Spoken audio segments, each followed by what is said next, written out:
All right, I'm back. Ha.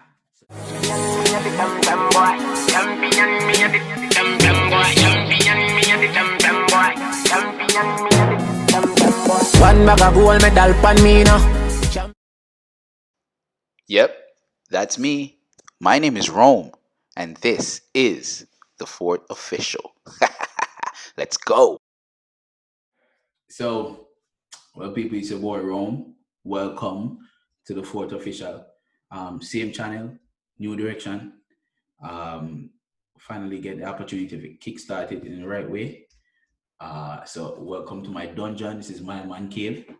Um, Basically, what we'll be talking about is the biggest league in the world.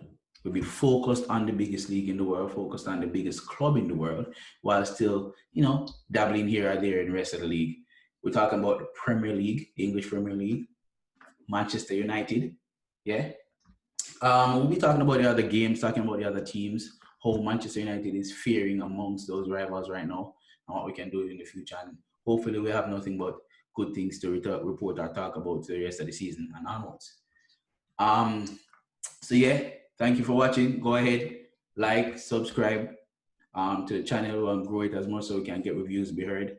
From a Jamaican living in America, call me a Jamaican. Yeah, I'm well aware that we live in a country where they call football soccer. Don't make sense.